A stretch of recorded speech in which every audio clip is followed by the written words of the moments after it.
Hello YouTubers out there, this is Jerry at Movies with your host, Jerry Saravia. I can talk very briefly today because I have a bit of a sore throat, so anyway, Happy New Year to everyone out there. All my new subscribers, you know who you are. And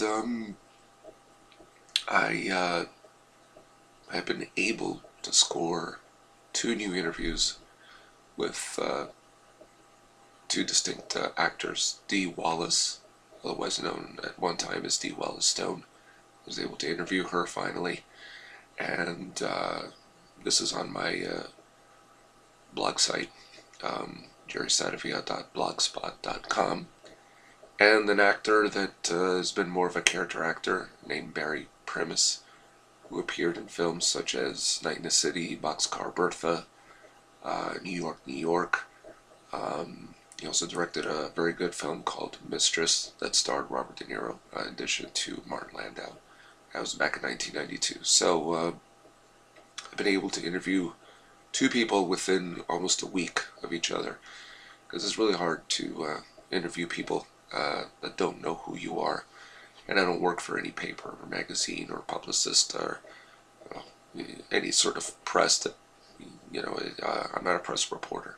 So of course I get to ask the questions I want to ask that maybe not enough people, ask different type of questions. So that's the news with that, and just wanted to wish everyone a Happy New Year. Let's see, what else? I did write recently an article on Spike Lee, who put down Django Unchained without actually seeing the film. That's one of my pet peeves. Unless it's really rotten bottom of the barrel stuff like Deuce Bigalow, technically speaking, any film that you are going to mouth off on and negate, you need to see it first.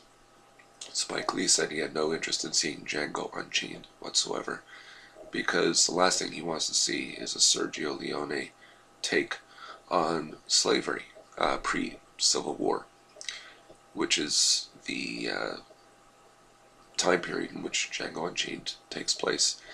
And what I illustrated in my article is the fact that Spike Lee, I met him once. He gave a talk at Trenton State College back in 1996. This was just before his film Girl 6 came out in theaters, which starred Tarantino playing a film director. And he said that he commented that Tarantino had hoped that the N-word would become less of a problem to say, that it could be said without anyone getting upset, that it's really not such a big deal. And I remember the audience kind of groaned at that, and I know there were a few white people in the audience, myself included, but there were mostly a lot of black people in there.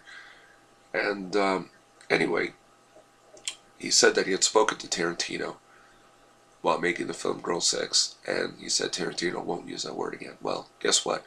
A year later came out Jackie Brown, and Spike Lee once again said, you use that word repeatedly, from the character's mouth, played by Samuel L. Jackson, 39 times within the first hour. Apparently in Django Unchained it's used more often. We've haven't quite learned that political correctness in general is stupid, because no matter what it is that you say nowadays, and we're actually at a world removed from even during the 90s, which was supposed to be this kind of a new age halo on humanity in a way. We revise history. Native Americans weren't so bad. They didn't slaughter that many people. Well, they did. It was their land. And that certain words, such as the N-word, shouldn't be used. Any racial epithets whatsoever in art. And you can't really do that. You can't insist upon that, and Spike Lee really shouldn't. But anyhow, you need to see a film first before you call it what the critics have been calling it, which is a Sergio Leone type of Western. So, anyway, just thought I'd throw that out there. So it's a new year, and hopefully new films to review, and haven't been on YouTube as much as I'd like, but I will discuss more about some new episodes of Dave's Old Porn, because there are some new ones, and I seem to get a lot of hits on that one, so may as well discuss more of them. Why not? And,